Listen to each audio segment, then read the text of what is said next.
Alors rapidement, WizaPlace, c'est quoi? Donc moi je suis Eric Alessandri, le fondateur de WizaPlace, et WizaPlace c'est une technologie de création de marketplace. Nous en avons créé maintenant plus de 70 et on accumule forcément un savoir-faire. On sait ce qu'il faut faire, ce qu'il ne faut pas faire. Aujourd'hui je viens pas trop pour vendre WizaPlace, je vous rassure, mais plutôt pour expliquer ce pourquoi justement ce phénomène de marketplace est en train de prendre une ampleur assez conséquente. Et on va surtout parler de pourquoi les marketplaces décollent. Pour le principe général, on a une techno clé en main de création de place de marché avec la partie front, back et la partie bien sûr vendeur, en espérant que les marteaux-piqueurs ne soient pas comme ça tout le long. Les parties qui m'intéressent évidemment, nous avons un très grand nombre de cas d'usage différents. Alors là c'est quelques exemples, on n'allait pas tout mettre, mais qui sont évidemment dans le retail avec des cash converters, avec des entreprises dans l'informatique, LDLC, dans la jardinerie, la distribution plus classique avec du Shiver. Bref, c'est très varié. On va ensuite donner la main à 3 personnes, donc de chez CVA Villaverde, de chez Gourming du groupe Le Duf et de pêcheur.com. Vous allez voir, ça va être intéressant parce qu'on va pouvoir rentrer dans le vif du sujet de projets concrets. Et ça, c'est quand même beaucoup plus, c'est beaucoup plus clair. Avant ça, en fait, je vais vous faire une introduction assez longue, hein, mais efficace, de 45 minutes environ, sur le format de marketplace en général. Concrètement, d'abord, quand on dit marketplace, la plupart des gens ne comprennent pas de quoi on parle. On parle de quoi? On parle de façon très précise de tous les formats multi-acteurs, de formats many-to-many, alors que les formats classiques, que ce soit des e-commerce, des CMS, c'est-à-dire des plateformes de contenu, des plateformes de recherche, sont quasi exclusivement depuis tout temps en one-to-many. Un acteur qui maîtrise le contenu qui est diffusé, que ce soit des produits, des services, des contenus écrits, des contenus éditoriaux, et qui essaie de faire consommer ça à tout un tas de visiteurs, d'utilisateurs. Pour un petit peu ouvrir l'esprit, je vais vous donner des exemples dans des secteurs très variés. Tout le monde connaît évidemment le libraire face à la marketplace de libraire qui était Amazon à ses débuts. Mais on peut aller beaucoup plus loin, donc le VTC versus Uber qui est une marketplace de VTC, celui qui loue son bien immobilier, qui essaie de faire un petit site, versus Airbnb qui est une marketplace de loueurs de biens. Et rentrons encore un petit peu plus loin. Un journal comme Le Monde, Le Figaro et autres sites, Mediapart, des médias, sont des systèmes one-to-many. Ils salarient ceux qui vont produire le contenu diffusé sur la plateforme et vont ensuite essayer de faire, bien entendu, diffuser ce contenu à un maximum de lecteurs. Facebook, elle, est une marketplace de contenu, puisque les contenus ne sont pas rédigés par l'entreprise Facebook, par les salariés de Facebook, mais bien par les utilisateurs de la marketplace, et vont être consommés par le plus de lecteurs possible, de la même façon qu'un média. On peut encore aller dans des choses plus loin. Quand moi je crée un petit site avec un moteur de recherche dessus, c'est un moteur de recherche en one-to-many. Je produis l'ensemble des contenus indexés sur le moteur de recherche, là où Google, l'ensemble des résultats qu'il vous présente, évidemment, ne sont pas produits par Google. Les sites internet référencés, sont écrits et créés par tout un tas d'entreprises tierces, par des millions d'entreprises tierces. Et Google est donc également une marketplace de sites qu'il présente avec un moteur de recherche extraordinaire, mais reste une marketplace de sites internet. Donc il faut commencer un petit peu à comprendre à quel point ce format many-to-many devient progressivement la norme sur internet, par opposition au format one-to-many, tout simplement. Aujourd'hui, on a de plus en plus évidemment de gens qui essayent de diffuser leur contenu sur des plateformes éditoriales. Aujourd'hui, on voit des médias qui ont des pages et des groupes Facebook ou des groupes LinkedIn, etc., qui deviennent plus importantes que leurs plateformes individuelles. Quelques sites, parce qu'on a aussi on a un peu de difficulté à comprendre la quantité que ça représente. En 2017, on avait 14 000 marketplaces dans le monde. Fin 2020, on devrait plutôt être aux alentours de 100 000. Donc on est en train de parler d'une croissance qui est absolument phénoménale en nombre de marketplaces. Il faut comparer à environ 5 millions de sites mono-acteurs, donc e-commerce, de type e-commerce. Donc 5 millions de sites e-commerce versus 100 000 marketplaces. Fin 2017, alors qu'il n'y en avait que 14 000, ces 14 000 marketplaces dans le monde faisaient exactement 50% de l'ensemble des transactions du monde. C'est-à-dire que 14 000 sites e-commerce multi-acteurs faisaient autant de business que les 5 millions de sites mono-acteurs restants. Donc je ne fais pas l'affront de vous dire que ça fait beaucoup plus par site, vous l'aurez compris. On est sur 300 000 € de chiffre d'affaires moyen par site e-commerce, là où on est à un peu plus de 75 millions d'euros pour les marketplaces. Résultat, la participation à la croissance, et je vais revenir à la France puisque là je parle du monde. En France, on est un tout petit peu en retrait, c'est en train de rattraper ce retard-là.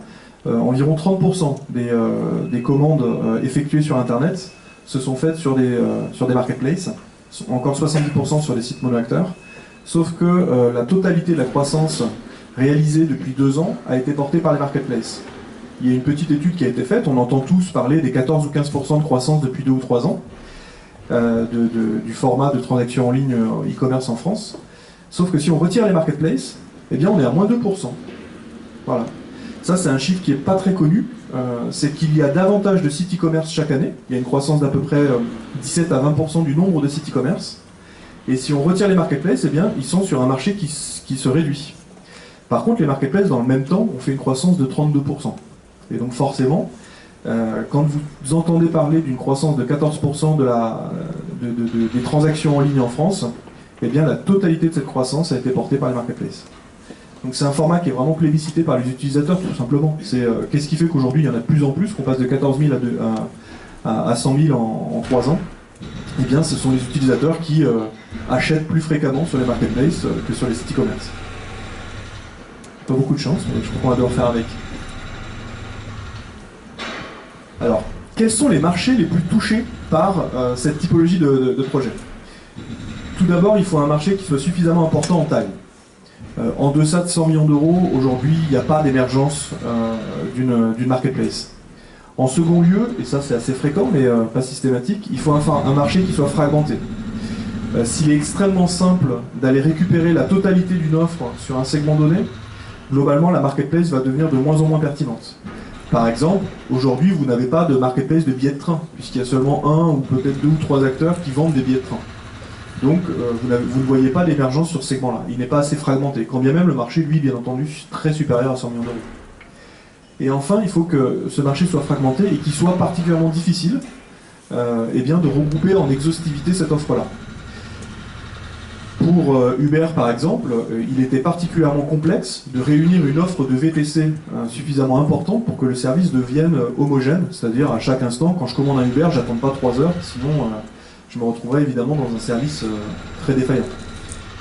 Et donc, cette difficulté, elle peut être liée à de la géographie dans le service.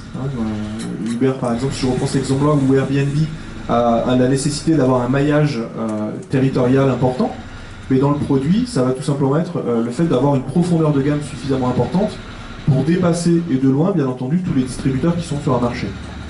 Vous avez un Mano Mano, que je citerai un petit peu plus tard, qui a un catalogue qui est aujourd'hui beaucoup plus important que les retailers sur le secteur. Voilà un exemple. En tout cas, ces 3 éléments ont provoqué la plateformisation ou l'ubérisation d'un certain nombre de secteurs, et pas loin d'en fait tous les secteurs. Quand on ouvre les pages jaunes et qu'on regarde, et on se dit est-ce que ça a déjà été, est-ce qu'il y a une marketplace qui est en train de devenir le leader online, attention, à chaque fois je vais rappeler online, c'est-à-dire qu'il ne devient pas plus gros encore que les acteurs leaders du physique, pas encore, hein. Même si des Amazon et autres commencent à être plus gros que les retailers physiques, parlons déjà du online. Et on commence à en voir arriver dans des secteurs sur lesquels on n'avait même pas imaginé. On a eu, par exemple, pour la présidentielle, une marketplace de politique, avec la primaire.org. On a des marketplaces dans le financement, dans les services juridiques, avec les captains de contrat, Legal Start, MyFormality, avec l'immobilier, le marketing, la santé, etc. Vous avez des marketplaces d'à peu près tout. On recherche des développeurs, eh bien on va les chercher sur Malte. On cherche une agence de design, on peut la trouver sur Upwork ou sur tout un tas de sites. Et là pour le coup, il doit y en avoir bien une dizaine, 99 Design et plein d'autres. Et progressivement, vous avez aujourd'hui des gens dont le métier, c'est de chercher les secteurs qui ne sont pas encore plateformisés, tout simplement parce que chacune des acteurs que je vous cite là sont en train de devenir très riches et très vite. Ils ont une croissance qui est absolument phénoménale. Vous prenez un Legal Start qui explique qu'ils font x5 tous les ans depuis 4 ans, par exemple. Donc on est sur des croissances qui sont assez phénoménales. Donc il y a des gens dont le métier, ce que je vous disais, voilà, c'est de chercher les secteurs sur lesquels il y a encore de la place, On voyait qu'il y avait encore de la place dans le sport, on voyait qu'il y avait encore de la place dans la musique, qu'il y avait encore de la place. Donc il y a des marketplaces qui progressivement arrivent et puis ont des croissances qui sont un petit peu comme celles des autres quand elles sont bien exécutées. Une fois qu'on a un segment, un marché qui lui peut être ubérisé, plateformisé, quels sont les facteurs clés de succès de cette plateforme-là? Justement, comment on l'exécute bien? Le premier, et peut-être le plus important, même si ça peut paraître un petit peu contre-intuitif, c'est de ne pas trop mettre en avant le vendeur tiers. Que le principe du marketplace, c'est que c'est un regroupement d'entreprises tierces dans un même endroit, bien entendu qui peut s'accoler, et qui s'accole très, très souvent à l'offre de celui qui ouvre la marketplace. Amazon est lui-même e-commerçant et additionne tout un tas de vendeurs tiers, tout comme les Cdiscount, la Redoute, etc. Donc vous avez besoin en fait de faire passer l'image de la marketplace, mais finalement par-dessus celle des vendeurs tiers. Quand je prends un chauffeur Uber, je dis pas j'ai pris le VTC ABCD, non, je dis j'ai pris un Uber. Quand j'ai commandé dernièrement du matériel informatique sur Amazon, j'ai dit j'ai commandé sur Amazon, quand bien même le vendeur était une autre entreprise dont je ne me rappelle absolument pas le nom. Quand j'ai loué un bien immobilier sur Airbnb, je ne me souviens pas du tout le nom de la personne à qui j'ai loué. J'ai aussi pris potentiellement un Blablacar. J'ai pas pris Jean-Claude qui m'a pris faire prendre un trajet de Clermont à Paris. Ce qu'on appelle l'absence d'intuitu personnel. Il faut essayer de faire oublier que la plateforme est le regroupement d'un ensemble de vendeurs hétérogènes pour rendre au contraire l'expérience la plus homogène possible. Plus l'expérience est homogène, et plus elle est agréable pour l'utilisateur parce qu'il sait à quoi s'attendre, il est davantage en confiance. D'ailleurs, on voit qu'un Amazon a des règles qui sont beaucoup plus strictes parfois que les CGV des vendeurs eux-mêmes, peu importe. Il dit, il y a un litige, voilà la façon dont je vais le traiter, de la même façon, quel que soit le vendeur. En deuxième lieu, c'est un business data-driven qui doit contrôler l'intégralité de la chaîne de valeur, de la récupération des catalogues des vendeurs tiers, catalogues de produits ou services, jusqu'au bout de la chaîne, jusqu'au paiement. On voit notamment dans le B2B beaucoup de projets qui s'ouvrent avec un paiement qui n'existe pas. Alors je ne parle pas de marketplaces qui sont là pour acheter, on va en parler un peu plus tard, mais celles qui sont là pour vendre. Et finalement, progressivement, elles se font déborder et dépasser par celles qui vont jusqu'au bout de la chaîne de valeur. Si on avait un Uber, encore une fois, sans le paiement, il manquerait quelque chose. Je serais obligé de finalement payer mon chauffeur et je ne pourrais pas sortir à la fin de la course comme ça en me disant de toute façon c'est fait, j'ai pas y pensé. De la même façon, Airbnb, puis en plus, grâce à ça, a pu rajouter des assurances qui couvraient en tiers de confiance la relation entre l'acheteur et le vendeur. Dans l'e-commerce, donc dans les produits, les marketplaces de produits, ça rajoute un autre élément, évidemment, le fait que le paiement soit inclus dans la plateforme, tout simplement, et pas la somme de contrats VAD individuels de chaque vendeur, comme ça existe encore un petit peu. Par exemple, dans le pneu, vous prenez la plateforme 07ZR, c'est une plateforme qui se dit marketplace, mais vous ne pouvez pas faire un panier multivendeur. Vous devez, si vous achetez les produits de chacun de ces vendeurs-là, eh bien, payer 3 fois si vous avez 3 vendeurs. Sur vente privée pendant longtemps également, c'était comme ça dans leur partie marketplace hôtelière, vous deviez, ou sur chacune des boutiques, vous deviez payer plusieurs fois si vous vouliez mettre des produits de plusieurs vendeurs. Donc là on se retrouve sur une prestation qui n'est pas aboutie et qui rappelle un petit peu ce que les comparateurs de prix notamment ont pu vivre face au marketplace. Qu'est-ce qui apporte, quelle est la grande différence entre un Leguide ou Quelcoup et Amazon ou Cdiscount? Ils présentent les mêmes gammes de produits, approximativement c'est les mêmes vendeurs qui présentent les produits sur le comparateur et sur Amazon. Il n'y a quasiment que le paiement qui change en fait, au final. Et sauf que cette petite différence, ça a fait une grosse différence à la fin. Donc il faut essayer d'aller jusqu'au bout de la chaîne et de maîtriser la valeur de bout en bout. Enfin, c'est peut-être si vous deviez retenir qu'une seule chose, les marketplaces qui décollent sont celles qui sont axées sur le vendeur. En gros, ce sont celles qui sont axées sur l'offre, dont l'objectif c'est d'obtenir tout simplement l'offre de référence dans un segment donné. L'objectif n'est pas de devenir généraliste, l'objectif c'est pas que tout le monde crée un Amazon, peu importe. Non, l'objectif c'est sur un segment donné d'en devenir le leader. Lorsque Mano Mano dit je veux faire du bricolage, non, c'est je veux vendre tous les produits de bricolage. Lorsque Uber vous dit je sais pas, je vous mets 3 VTC, je veux vous offrir l'offre la plus profonde et la plus large possible de VTC dans le monde. Et vous devez en fait avoir des marketplaces, celles qui réussissent, mais qui sont tout simplement axées sur ça. J'ai la chance d'avoir discuté par exemple avec le CTO de Price Minister, Justin Ziegler, qui nous disait on a compris trop tard, et c'est pour ça on pense qu'on s'est fait dépasser par les autres marketplaces, on a compris trop tard que notre client c'était pas l'acheteur mais c'était le vendeur. Ils l'ont compris à un moment où les autres avaient compris ça et avaient été beaucoup plus loin que nous. Au final, pourquoi les marketplaces sont en train de prendre le marché? On l'a dit par les chiffres, hein, ils ont une croissance beaucoup plus importante. Aujourd'hui, c'est eux qui portent la croissance des ventes en ligne. Pourquoi? Parce qu'en fait, ils sont simplement là en train de corriger une anomalie.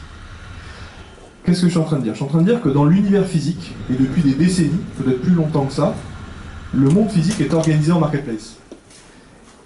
Il ne viendrait dans la tête de personne, ou presque, d'aller dans un marché dans lequel il y aurait un vendeur de tomates, et rien d'autre. Puis dans un autre marché, à 3 km, dans lequel il n'y aurait qu'un vendeur de courgettes. Puis enfin un troisième marché dans lequel il n'y aurait qu'un vendeur d'œufs. Ben non, on veut qu'ils soient tous regroupés au même endroit, parce que c'est plus facile de comparer les 3 vendeurs de fraises et les 3 vendeurs de tomates, parce que ça va plus vite pour faire ses courses en une seule fois, et finalement, les marchands l'ont compris. Et du coup, ils se sont réunis et ils ont fait un marché. Ensuite, le magasin de vêtements. Est-ce qu'il s'est dit, je vais m'installer tout seul dans une rue déserte et je vais essayer de créer, par mon seul attrait, la totalité du trafic vers moi? Bah non. Ils se sont tous organisés en rues commerçantes, qui sont des marketplaces de vêtements, alors même qu'ils sont tous concurrents, ils se sont mis juste en face les uns des autres. Vous allez rue de la République, vous allez encore pire, évidemment, dans un centre commercial, dans lequel il y a je ne sais plus combien de boutiques à la Pardieu. Ils se sont tous mis au même endroit, tous les concurrents, face à face, parce qu'ensemble, ils ont créé une marketplace de vêtements, tout simplement. Donc l'univers physique est organisé depuis toujours en marketplace, et quand on a créé Internet, tout le monde s'est dit, je vais créer mon site tout seul, et je vais être le seul qui crée l'attrait suffisant pour que les gens viennent. Ben, c'est plus dur.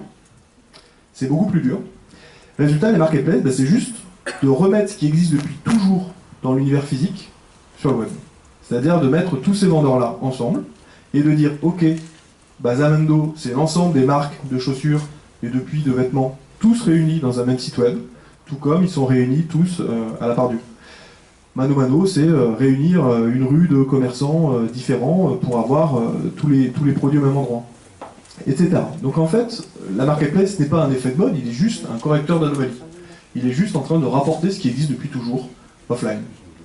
Donc dit comme ça, c'est un peu plus clair. Et finalement, pour le consommateur, on comprend ça. C'est-à-dire que l'utilisateur, si j'ai envie de me racheter des chaussures, vous voyez, elles sont usées là. J'ai envie de me racheter des chaussures, puis après j'ai envie de me racheter un jean, puis j'ai pas envie de faire 3 magasins.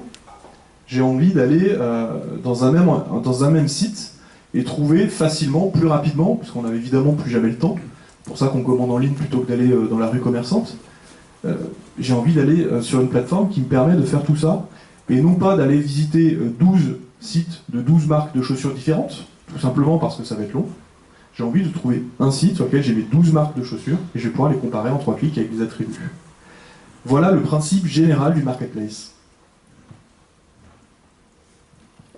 Maintenant, par l'exemple, alors évidemment, on n'est pas, on commence par les exemples qui marchent, on n'est pas bête. Mais par contre, après, je vais vous montrer des exemples qui n'ont pas marché, parce que c'est également intéressant.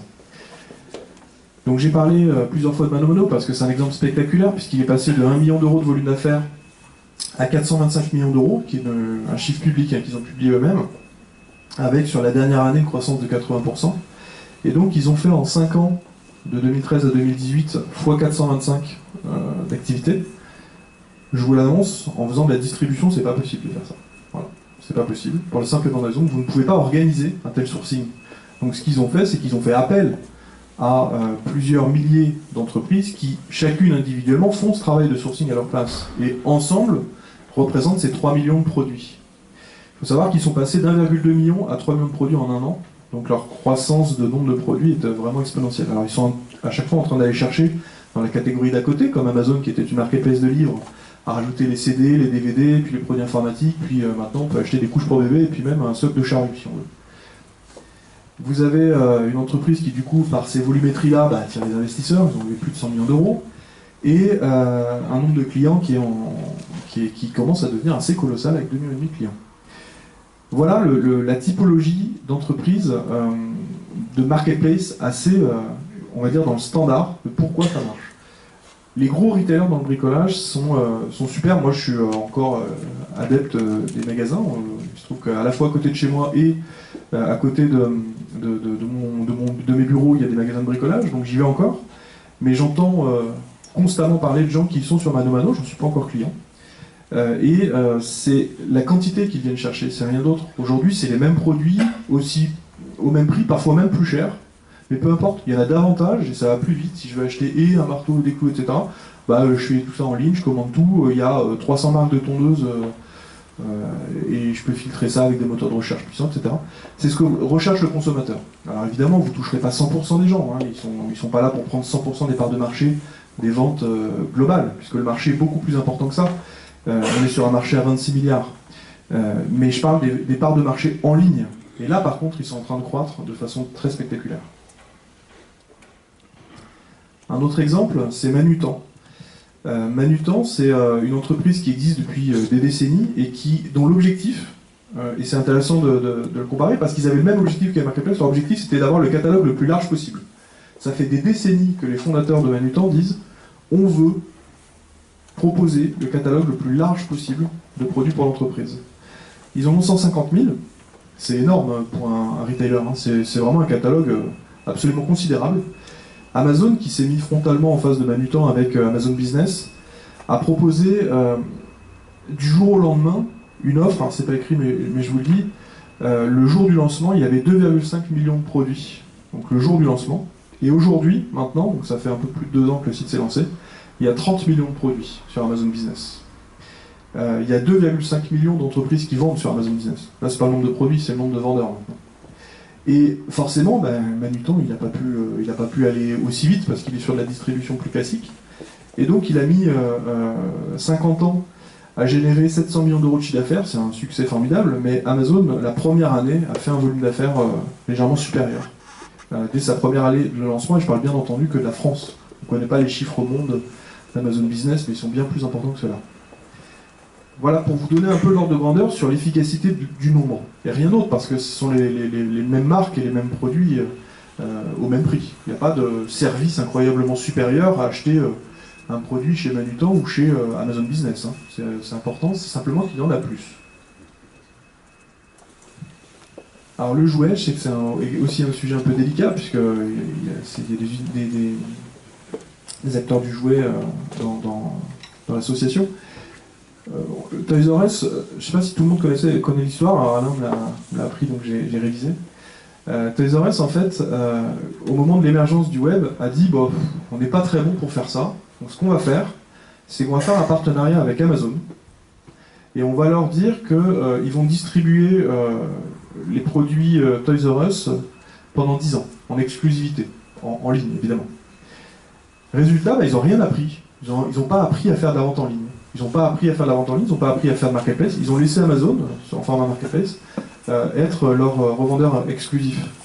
Résultat, Toys R Us a un site qui est totalement anecdotique, et Amazon, à la fin de ses 10 ans, avait lui suffisamment appris de l'univers du jouet et a dit bon merci, on ne renouvelle pas, je vous souhaite une excellente journée, je vais faire ça tout seul en fait. Je connais toutes les marques qui vendent bien, j'ai de la data, j'ai 10 ans d'historique, est-ce que vous pourriez partir s'il vous plaît et rentrer chez vous? Mais ils sont partis, parce qu'il n'y a pas le choix, c'était la fin du deal. Et ils se sont retrouvés avec 8000 jouets en moyenne dans un magasin, versus un peu plus de 100 000 distribués par Amazon directement. En fait, ils leur ont juste donné toutes les clés de leur métier. Donc je suis en train de vous dire, c'est que le format marketplace est en train d'exploser. Maintenant, il y a deux petites choses qu'il faut se poser comme question. C'est, est-ce que du coup, je vais profiter de ce format-là simplement en étant vendeur sur les marketplaces? C'est une activité qui a construit des catalogues au fur et à mesure des années, des sourcés, des marques et des fabricants qui sont souvent remarquables, c'est des offres, et ça prend des années à construire ça.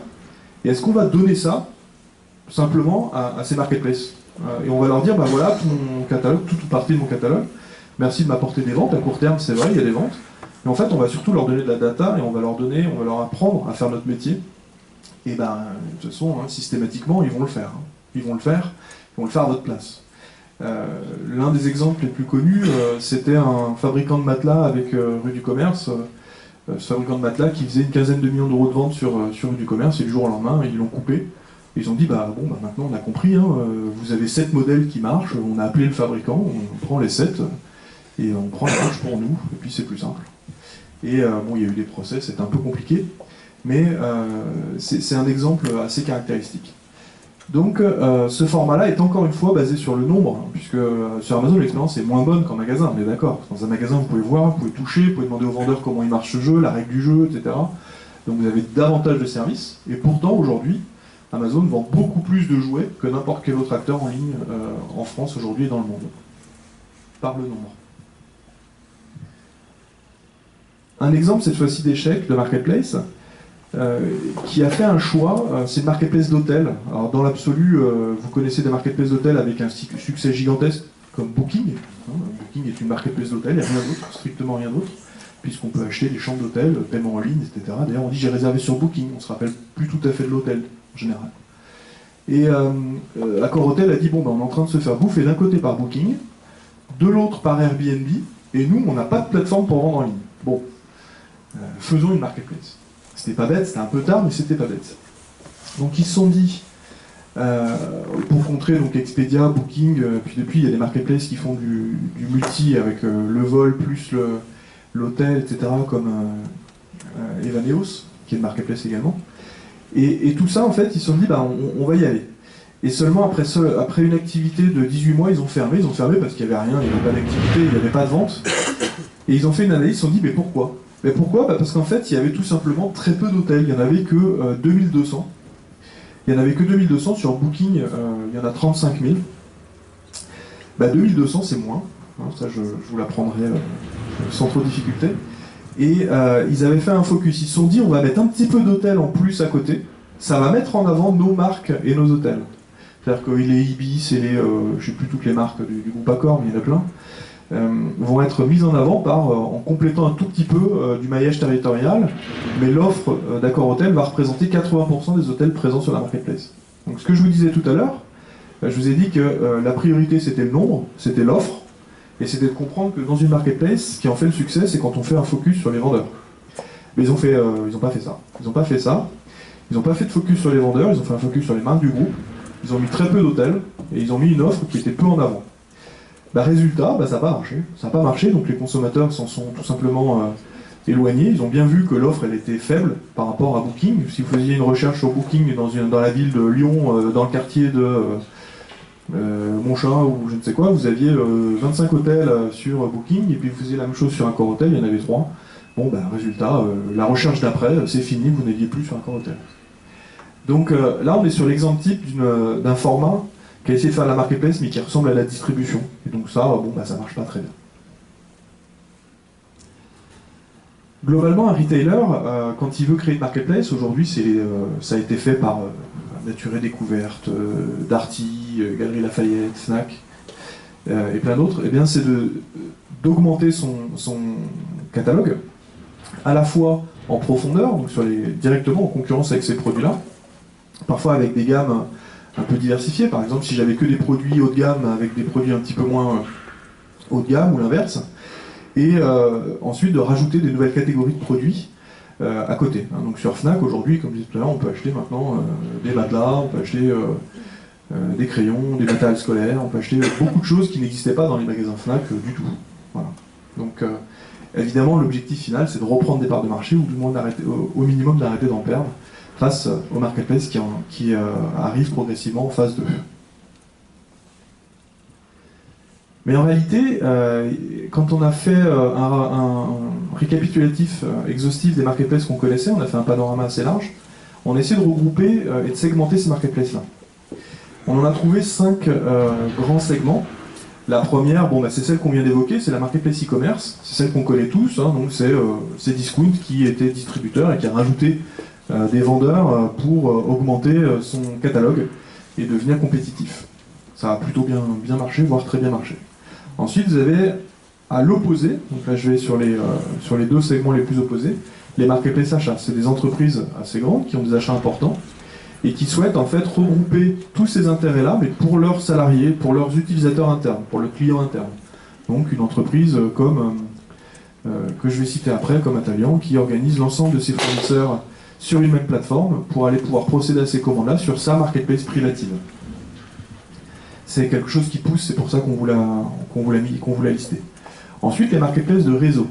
Je vais les sortir un peu de l'e-commerce parce qu'en fait, le réseau lui-même peut être la propriété, ou au moins dans sa marque, dans son enseigne, de la marketplace elle-même. Vous prenez des entreprises comme Cuisine Xina. Cuisine Xina est une entreprise qui vend des cuisines, comme son nom l'indique, avec un certain nombre de franchisés, donc tous indépendants, c'est un réseau. Et lorsqu'il s'est dit, on va vendre en ligne, il s'est retrouvé à faire, mais comment je peux faire? Soit depuis mon entrepôt, j'expédie, mais dans ce cas-là, le site devient concurrent de mes franchisés. Donc forcément, est-ce que ça intéressera beaucoup les franchisés? Il y a peu de chance. C'est des marketplaces qui vont se retrouver en grande difficulté de ce côté-là. Et ensuite, vous allez avoir la solution de dire, ok, je vais prendre les plus gros franchisés et ils vont devenir ceux qui vendent en ligne. Il y a plusieurs réseaux qui ont fait ce choix-là. Là, encore une fois, il y a certes une partie des franchisés qui est satisfaite de ce choix-là, mais il y a tous les autres qui ne sont pas retenus. Donc le choix aujourd'hui qui est en train d'émerger sur ces réseaux, sur ces marketplaces de réseau, sur ces réseaux, c'est de devenir des marketplaces donc, où chacun des franchisés en fait vendeur de la plateforme. Donc on a fait ça avec Cuisine Xina, on voit arriver ça, on a fait ça avec Cash Converter, ce que je vais détailler un peu tout à l'heure, et avec tout un tas de réseaux qui sont organisés en franchise, pas forcément uniquement d'ailleurs dans le produit, également dans le service, dans l'immobilier, dans le prêt, dans les courtiers, etc. Et donc concrètement, là on se retrouve dans une situation où le réseau était éclaté, le marché supérieur à 100 millions d'euros. En fait, c'est assez logique d'aller proposer une marketplace pour regrouper tout ça. Ensuite, les marketplaces d'économie circulaire. Là, l'objectif, il peut être double. Le premier, même si c'est écrit en dernier, c'est d'organiser la seconde vie des produits. C'est de prendre une maîtrise sur le marché d'occasion, le marché de seconde main. Et donc d'organiser avec ses clients qui ont acheté la première fois les produits, d'organiser la seconde vie des produits. Évidemment, quand c'est possible, dans l'alimentaire, par exemple, j'imagine mal. Il y a un certain nombre de marchés sur lesquels c'est possible. Et enfin, c'est des marketplaces qui peuvent être là plus B2B, c'est-à-dire dans lesquels on est sur de la mutualisation de stock. Avant d'acheter du neuf, on va vérifier si l'ensemble des sites de production des entreprises cousines, sœurs ou amies n'avaient pas ce produit-là en surstock et donc inutilisé. On a fait ça par exemple chez Engie. Avec également un certain succès. Donc là, c'est une entreprise qui possède plusieurs centaines de sites de production et finalement, comme il ne centralisait pas les stocks, très souvent racheter un produit qui peut être très cher là-dedans, on parle d'une pale d'éolienne ou de 1000 panneaux photovoltaïques, racheter un produit neuf là où finalement dans 2 à 30 km d'ici, ils avaient un autre site qui possédait ce stock-là en train de dormir et de se déprécier. Et enfin, marketplace de transfo digital qui veut tout et rien dire. Concrètement, c'est des outils internes. C'est des entreprises qui, sans le savoir, opéraient des plateformes multi-acteurs, mais les opéraient de façon très manuelle, dans des Excel, dans des tableaux, dans des classeurs parfois. Elles mettaient en relation une multitude d'acteurs, des formateurs, des installateurs, des salariés, des comités d'entreprise, tout un réseau et avec un réseau d'acheteurs. Et elle organisait ça de façon très manuelle, très artisanale. Je vais vous donner quelques exemples, je vous rassure. Premier exemple, donc, sur la partie réseau. Bon, on ne le fait pas dans le même ordre, mais peu importe. Alors, Cash Converters. Cash Converters, c'est une entreprise qui est assez ancienne, mais qui a une activité assez importante. Ils ont 130 ou 140 franchisés de magasins de produits d'occasion. Et là, on se retrouve sur le moment où ils ont voulu se digitaliser. Ils se sont dit, comment on fait? Donc au début, ils ont fait le choix que je vous ai dit tout à l'heure. Ils ont vécu pendant plusieurs années sur lequel le plus gros franchisé, qui lui-même a 6 magasins, était en fait le vendeur du site e-commerce de Cash Converters. Alors évidemment, quand vous êtes en train d'essayer de recruter de nouveaux franchisés et que vous annoncez que la partie web, c'est votre concurrent, c'est pas très simple, c'est pas très bien vécu. Donc ils ont eu l'idée de créer un catalogue gigantesque unifié de l'ensemble de leurs franchisés sur la même plateforme. Et l'objectif était donc pour les acheteurs de permettre une commande en ligne, peu importe le lieu du produit. On peut géolocaliser si on a envie d'avoir un SAV à court terme. Et si on ne trouve pas le produit, aller étendre sa recherche. Ils ont agrégé dans un premier temps donc 130 franchisés en catalogue sur la marketplace. Du coup, l'offre est devenue gigantesque. On parle aujourd'hui de plusieurs millions de produits, alors que chaque magasin en a quelques milliers. Ensuite, vous aviez tout qui est en réserve et qui n'est pas présenté en magasin. Et sur quoi ils attendaient qu'un produit soit vendu parce qu'ils n'ont pas de place pour le présenter à sa place. Vous avez bien entendu la possibilité de faire du panier multivendeur. Dans un réseau de franchise, évidemment physique, c'est pas envisageable. Hein. Je ne peux pas acheter l'iPhone dans le magasin 1 et la coque de l'iPhone dans le magasin 2. Hein. Si vous allez dans le magasin 1 et s'il n'y a pas la coque, vous l'achetez en ligne. Et enfin, du coup, un accès simplifié à toute cette gamme de produits-là. Donc, tant et si bien que leur résultat a bondi. Ils ont fait plus que x2 à l'instant où le site a été transformé en marketplace. Alors, évidemment, l'antériorité n'est pas suffisante pour que je vous dise le multiple d'après, mais ça se passe très bien.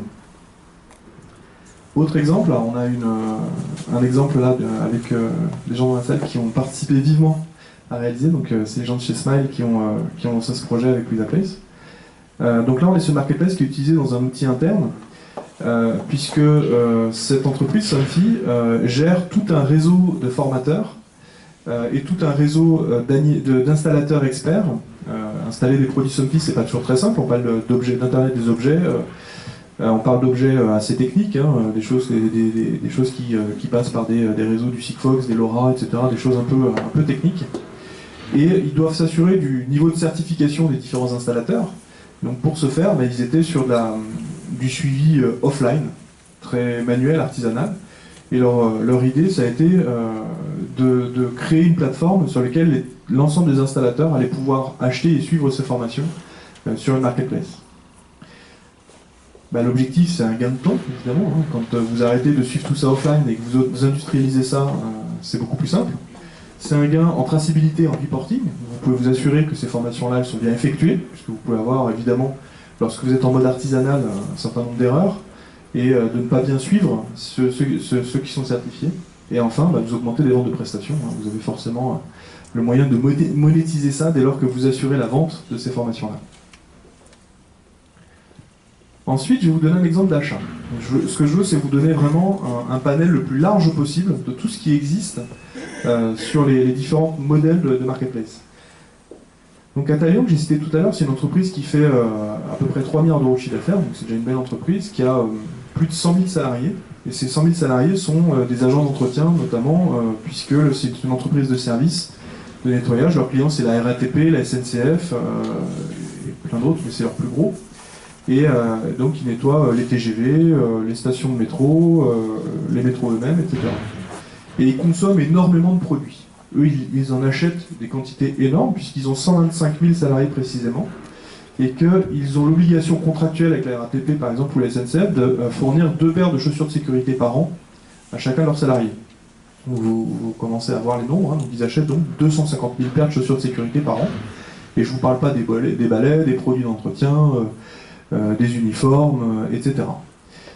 Donc là, on est sur des achats qui dépassent les 400 millions d'euros. Et leur problématique, elle est que on est sur quelque chose, un catalogue qui n'est absolument pas un référentiel rationnel. C'est-à-dire que vous pouviez très bien avoir la petite entreprise, la petite filiale de n'importe quoi au Bourg-en-Bresse qui achète chez le fournisseur 1 et puis un autre chez un autre distributeur, parce qu'en fait, ils se retrouvaient avec des problématiques de création d'un référentiel global, puisqu'il fallait imposer dans ce cas-là à chaque fournisseur de fournir son catalogue et par quels moyens on regroupait tout ça. Ce sont les premiers, à ma connaissance, à avoir créé une marketplace d'e-procurement, c'est-à-dire une marketplace dans laquelle l'objectif n'est pas de vendre mais d'acheter. C'est un format qui aujourd'hui est en train de créer une énorme coulée dans son sillage avec des projets de ce type-là qui sont ouverts chez au moins 25 boîtes du CAC 40 et bien entendu plusieurs centaines aux échelons en dessous.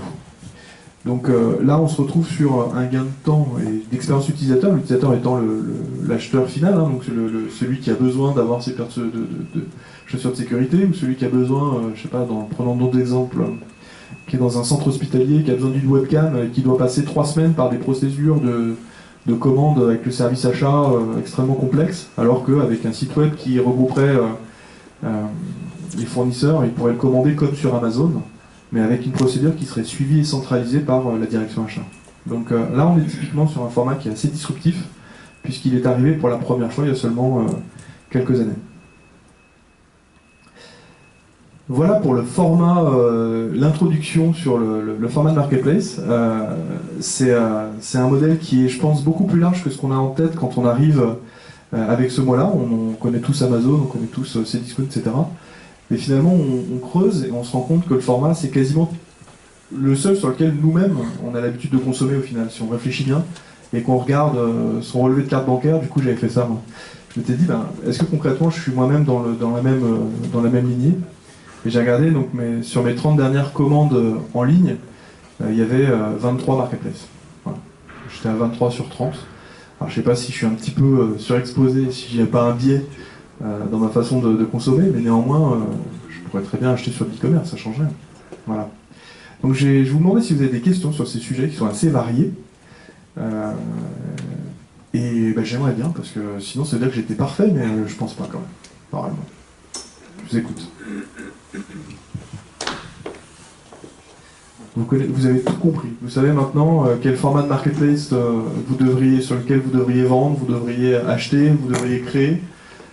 Je vous écoute. Sur les plateformes d'e-procurement, c'est une demande de la part d'un grand compte.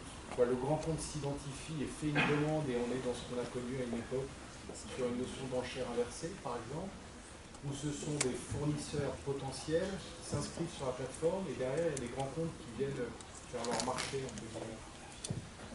Là, on va plutôt être sur ce second format. En fait, le premier format, il y a des outils qu'on appelle de SI achat qui répondent assez bien à ça, qui permettent de créer des appels d'offres en fait. Ce que vous appelez des enchères inversées, c'est des appels d'offres en fait. Hein. On décrit un besoin, puis on attend que les gens proposent leur réponse à ce besoin-là avec différents prix. Alors, on peut les rendre publics ou pas, donc c'est la différence entre un appel d'offres caché ou public, et là ça devient une enchère inversée. En gros, on dit à tous les répondants quels sont les prix des autres, et ils se battent à la baisse, donc ça c'est un enchère inversé. Mais concrètement, il y a déjà des, je sais pas, Ariba, Coupa, Evalua qui font ce métier-là, et qui, pour tout vous dire, le font bien. Par contre, elles vont à chaque fois devoir redécrire un besoin. Ensuite, vous avez d'autres solutions qui s'appellent le Procure to Pay, qui permettent de passer des commandes chez un fournisseur donné. L'Ireco, qui est un des leaders dans le fournisseur de bureaux, va être, par exemple, directement relié avec le système d'information d'une entreprise.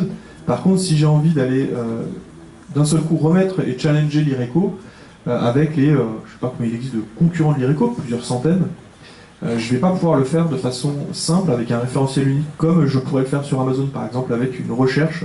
Je recherche ramette de papier, 80 grammes, tel autre critère, je sais pas, green, green je sais pas quoi, et je mets différents filtres, et ça me propose tous les fournisseurs, dedans peut-être que l'Ireco y sera, et je vais pouvoir les comparer facilement, les filtrer par prix, les filtrer par stock disponible aussi, la disponibilité évidemment est un critère. Et je vais pouvoir faire mon choix. Aujourd'hui, dans les formats de système d'achat, ça c'est ce système de référentiel pour créer son Amazon de l'ensemble des fournisseurs avec qui on aimerait comparer, ça n'existe pas. Voilà. Donc c'est ça que ça vient compenser. Ça ne vient pas forcément compenser le système où on dirait j'ai besoin d'un projet très sur mesure et j'aimerais que vous me répondiez à ce besoin très sur mesure. Ça c'est pas trop un modèle marketplace. Nous, dans notre réflexion sur la mise en place d'une marketplace, une des questions qui suscite chez nous le plus d'interrogations, c'est sur la relation qu'on aurait avec nos vendeurs et en gros le format économique qu'on leur proposerait. Donc on a essayé de benchmarker un peu, regarder un peu ce qui se pratiquait de façon globale. Mais voilà, vous, par votre expérience, sur ce que vous avez pu observer sur les marketplaces e-commerce, qu'est-ce qui marche le mieux et vu que le vendeur est au centre, justement, qu'est-ce qui peut faire qu'on ait une bonne relation avec lui? Donc la question c'est sur la relation avec le vendeur et le business model de la marketplace. En fait, aujourd'hui il y a un très grand nombre de business models différents. Par contre, il y a une sorte de convention qui est en train d'émerger. Donc les business models différents, c'est évidemment donc la convention, c'est la commission. C'est-à-dire de prendre un pourcentage des ventes réalisées par le vendeur, et pour la simple et bonne raison que ça lui permet de venir chez vous sans investir initialement et donc sans prendre de risques. Grosso modo, s'il ne fait pas de vente, il ne paye rien. S'il fait des ventes, il paye. Donc il y a une forme d'attrait assez logique, si c'est bien marketé évidemment. À l'inverse, ce format-là doit être très adaptatif. On le voit bien sur toutes les grandes marketplaces du marché. La commission est extrêmement variable en fonction de la catégorie de produits et services qui est proposée. Vous avez par exemple sur Amazon des catégories qui commencent à 5%, 6% dans l'informatique ou le gros électroménager, donc c'est-à-dire ceux sur quoi il y a assez peu de marge à vendre en ligne. Et à l'inverse, vous avez des commissions qui peuvent dépasser les 30% dans la bijouterie. Et donc ce format-là doit vraiment être adapté à la marge dans la catégorie de produits. Et elle peut être très variante, y compris dans des catégories très proches.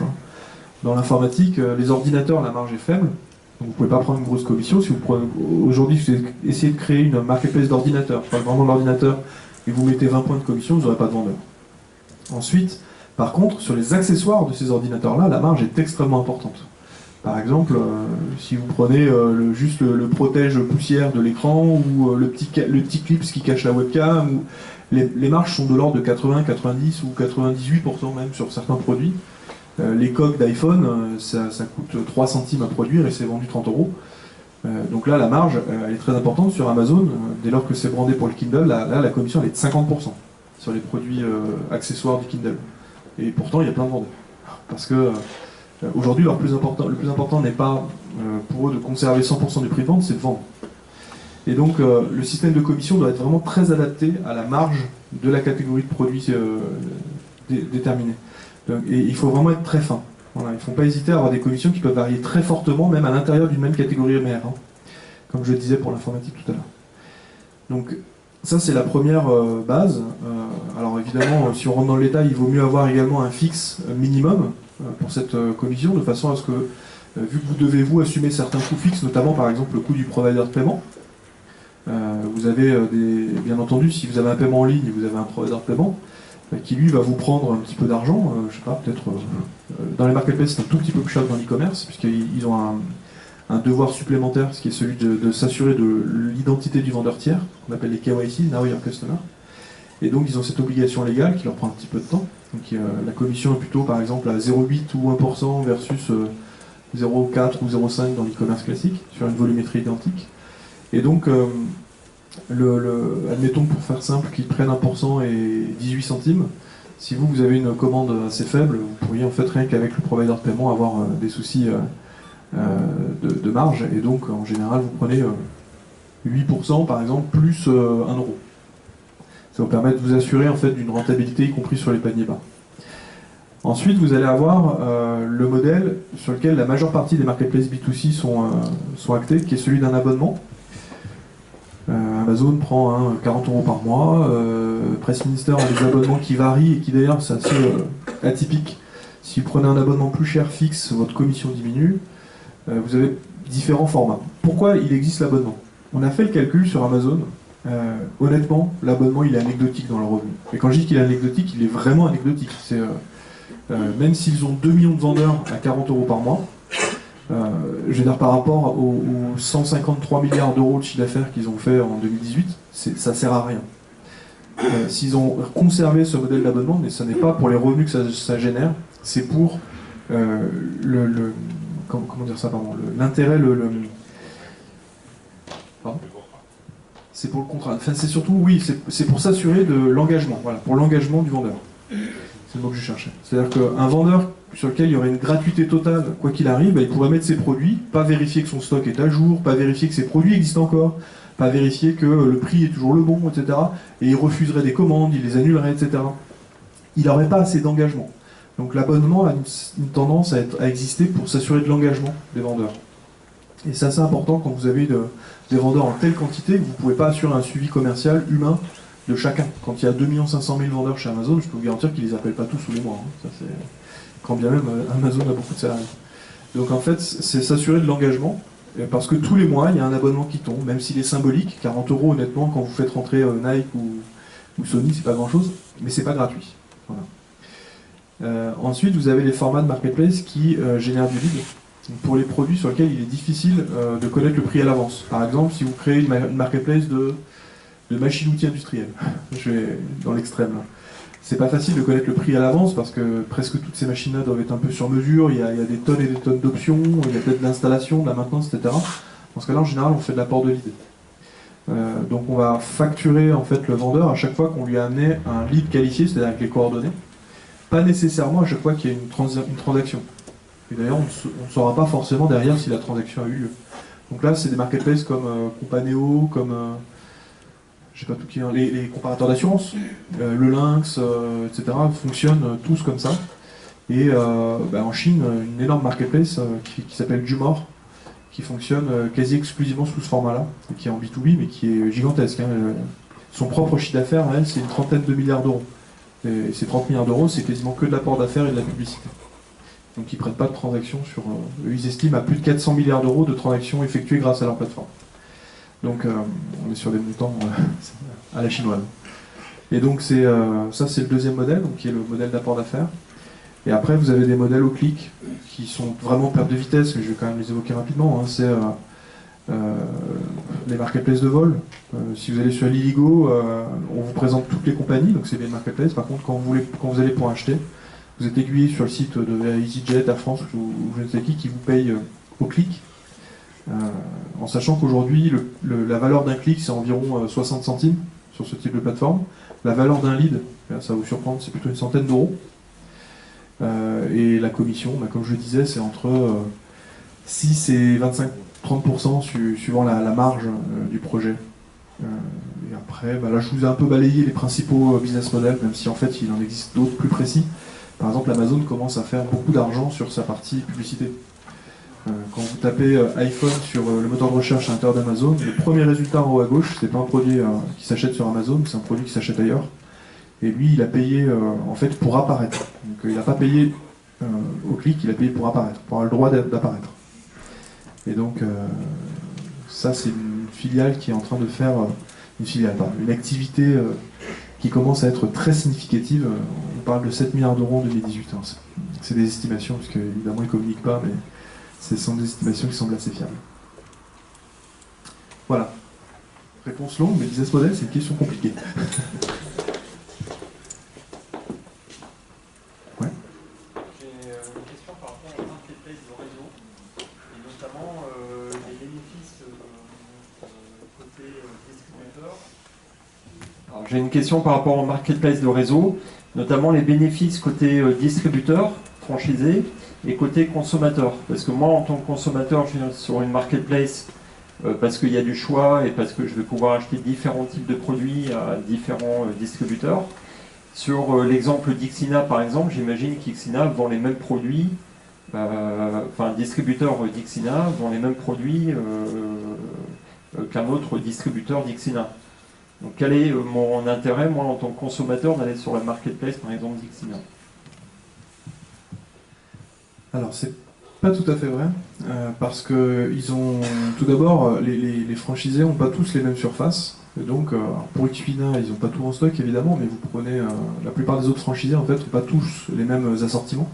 Donc, en fait, ça permet d'avoir le plus gros assortiment sur le lot, même si vous êtes un petit franchisé. Ça, c'est le premier point.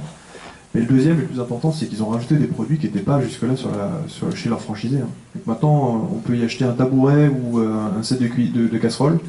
Et là, on est vraiment dans l'esprit marketplace, c'est-à-dire rajouter des catégories de produits qui viennent renforcer l'intérêt de la plateforme elle-même. Donc moi, si j'achète ma cuisine, mes casseroles, mes tabourets en même temps que mon plan de travail et ma cuisine, c'est pas si mal. C'est plutôt un service en fait qui est rendu à l'acheteur. Et en plus, eux, comme ils font une marge en étant le vendeur de la cuisine, qui peuvent être intéressantes, du coup, ils ont la capacité de dire ok, si vous achetez une cuisine, je vous offre 3 tabourets. Le vendeur sera payé quand même, mais c'est des systèmes de promotion administrateur. Vous avez quand même d'un seul coup un panel qui s'élargit avec des capacités commerciales et d'animation commerciale qui est beaucoup plus forte versus les simples produits Xina du franchisé en question. Puis après, il y a l'autre point, c'est quand on parle de sourcing, Uber est une marketplace dans laquelle il n'y a qu'une seule offre, hein, c'est du transport. Par contre, vous en augmentez la capacité d'accès. C'est-à-dire qu'il n'y en avait pas besoin d'Uber pour avoir des VTC à côté de chez soi. Par contre, pour connaître ces VTC-là et avoir accès à la comparaison entre tous ceux-là, vous ne pouviez pas avant d'avoir ce type de plateforme. Donc pour le franchisé, ça apporte ça aussi, c'est-à-dire un accès au fait qu'il y ait l'ensemble de ces magasins, l'ensemble des catalogues de ces magasins, et ensuite la possibilité d'adjoindre des tiers. Tout à l'heure, Oui, donc ma question c'est est-ce qu'il y a une limite à ce qu'on peut mettre sur une marketplace? Je pensais aux docteurs par exemple, une marketplace de docteurs, une marketplace de prêts immobiliers, des choses comme ça. Et la limite c'est quoi? Est-ce que c'est la réglementation? Alors, s'il y a une limite, je la connais pas, puisque des marketplaces de docteurs, il y en a avec Doctolib. Des marketplaces de prêts immobiliers, il y en a avec Bayerto, qui est une marketplace d'organismes financiers, hein, rien d'autre. Vous avez maintenant des marketplaces de fournisseurs en énergie, Opera Energy, vous avez des marketplaces, allons dans les trucs vraiment les plus tordus, je n'ai pas d'idée comme ça, des marketplaces de maintenance industrielle, marketplaces de pharmaciens, marketplaces y compris dans les secteurs réglementés, c'est quelque chose que je connais bien, j'ai été audioprothésiste dans une vie antérieure. Alors vraiment les seuls qui posent problème, c'est celles où c'est écrit dans la loi qu'on n'a pas le droit de faire une marketplace de ça. C'est le cas de mon métier, l'audioprothèse. Donc c'est pour ça que j'ai pivoté et que je suis devenu éditeur de logiciel, parce que j'avais créé initialement une marketplace d'audioprothèse qui marchait très bien. Et il y a une loi qui est tombée et qui dit nommément il est interdit de faire une marketplace d'audioprothèse. Bon, voilà. Voilà, c'est interdit de faire une marketplace d'audioprothèse, si je vous dis, mais c'est rare. C'est. Pardon? Bah si, il y en a, Naturabail, marketplace d'armurier. Donc les armes y compris. Alors évidemment, est-ce qu'il y a une marketplace sous-marin nucléaire? Peut-être pas. Mais c'est pas que c'est pas possible, ça se trouve, c'est peut-être parce que c'est pas encore. C'est un peu compliqué. Ouais, la limite c'est la réglementation. C'est rare que la réglementation soit une limite, parce que Uber, vous le savez, les problématiques juridiques qui se sont posées, ça les a pas empêchés de finir par passer. Airbnb aussi. Il y a eu des problématiques juridiques très fortes. Ça n'empêche pas cette entreprise d'être aujourd'hui la plus grande vendeuse de nuitées au monde, depuis 2 ans de suite. Je cherche un peu les limites. Non, les limites, c'est le marché trop petit et pas assez fragmenté. Je pense que c'est ça la limite. Il y a des marketplaces d'avocats, c'est aussi un métier très réglementé. Marketplace de notaire. Il y a une marketplace qui s'appelle Testamento. Marketplace pour faire son testament. Testamenté, pardon. Donc, non, quand je vous dis que c'est large, c'est large. Hein. Alors, je crois que vous avez une question.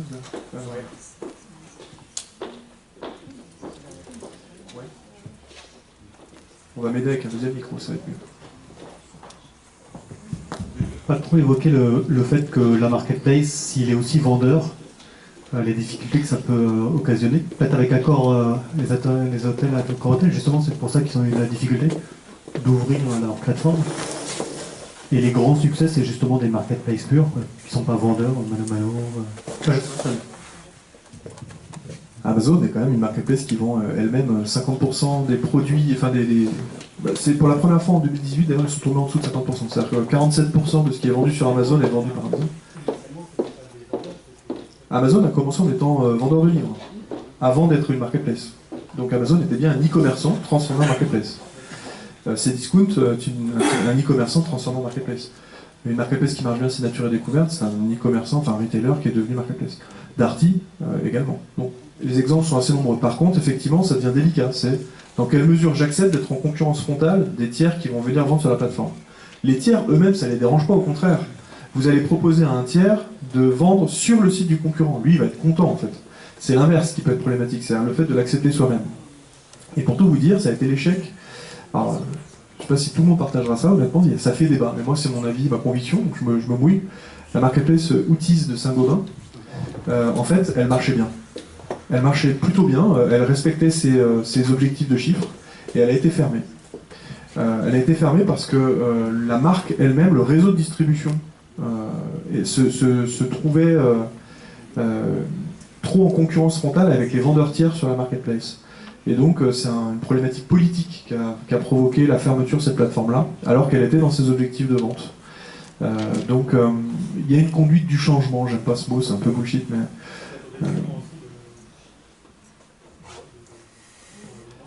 ça peut être au détriment du réseau de vendeurs, parce que comme je disais, si vous l'intégrez dedans, ce qui n'a pas été le cas d'Outiz, Outiz n'a pas fait la marketplace de réseau que je vous ai dit qu'il aurait fallu faire.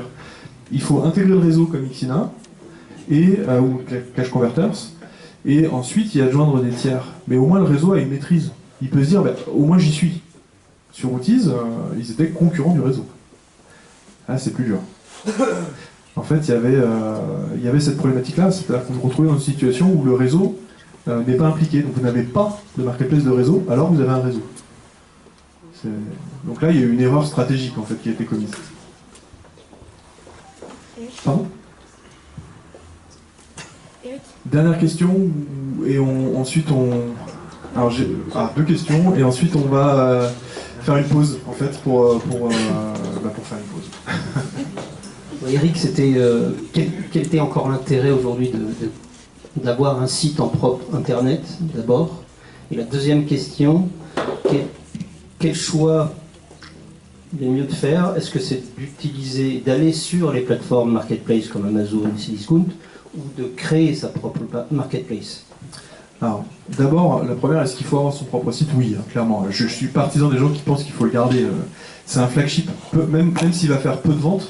Je discutais, j'espère qu'ils ne sont pas là, mais avec Lacoste. Lacoste qui me disait qu'ils font que 10% de leurs ventes en ligne sur leur propre site et 90% sur des marketplaces. Et donc seulement 10%. Donc dans l'absolu, est-ce qu'ils pourraient le fermer ou pas? Parce que ça représente par contre à l'inverse beaucoup plus que 10% de leur investissement. Donc la marge sur leur site, même si ça peut paraître contre-intuitif, est très inférieure aux ventes sur les autres canaux. Puisqu'ils investissent beaucoup plus pour faire en sorte qu'ils soient connus, qu'il y ait du trafic, qu'il y ait de la conversion, ils se payent la techno, il y a bien davantage de coûts que sur vendre sur Amazon et autres. Enfin, je dis bien et autres parce qu'en fait ils vendent très peu sur Amazon, ils vendent beaucoup à l'étranger. Hein. Ils vendent en Chine, sur Alibaba, ils vendent sur Taobao Mall, Tmall, qui est la marketplace B2C d'Alibaba. Et donc ça c'est la première question. Donc, c'est un flagship, c'est pour l'image. C'est-à-dire que ça sert à exister, à dire, je veux dire, si je connais la marque Lacoste, si je vais sur lacoste.com, je dois trouver son site. Enfin, sinon je suis dans une situation où la marque elle-même, elle diminue dans son image. Donc c'est beaucoup de l'image, c'est le terme de flagship, je pense que c'est bon. Le deuxième, est-ce qu'on doit vendre sur des marketplaces? Encore une fois, c'est une question stratégique, c'est à quel point la donnée, parce que c'est bien de ça qu'il s'agit, que l'on va fournir gratuitement, et même on va lui donner de l'argent pour ça, parce qu'on va payer une commission, à la marketplace, est problématique pour la marque. Toys R Us avec Amazon, c'est les a tués. Il y a peut-être moyen d'avoir un chemin intermédiaire, un peu moins dramatiquement appuyé sur les marketplaces. Et le bon vieux proverbe, faut pas mettre tous ses œufs dans le même panier, je pense, est assez pertinent. Donc, à court terme, pour vendre, c'est quand même une bonne idée. Par contre, il faut certainement garder ses exclus, ses produits phares pour soi. Et ensuite, est-ce qu'on doit ouvrir un marketplace? Moi, je suis éditeur de marketplace, donc il y a un gros biais dans ma réponse. Oui, il faut en ouvrir plein. Vous devriez tous en ouvrir 10, à mon avis. Non, plus sérieusement, aujourd'hui, je suis convaincu que soit vous êtes celui qui, sur Internet, qui mangez l'autre, soit vous êtes mangé. Et probablement, pour manger l'autre, le seul moyen, c'est d'ouvrir un marketplace. Et donc, ne se posera que la question de l'ambition.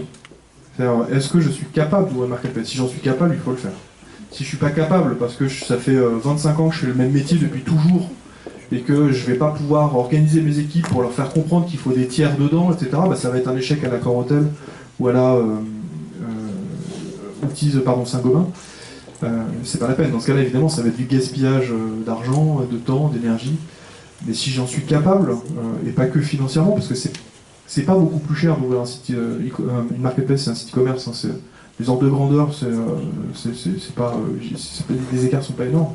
Par contre, c'est un autre métier. Je l'ai dit, ça va être de chercher les fournisseurs, de les faire venir, de leur faire comprendre le business model, la question tout à l'heure était pertinente, ça va être de leur faire comprendre le contrat d'intermédiation, ça va être de mettre en place un service client qui est très différent, puisqu'il répond pas au SAV du client, mais il répond au niveau 1, ensuite à un transfert de SAV au vendeur tiers, etc. Enfin, c'est un autre métier. Voilà.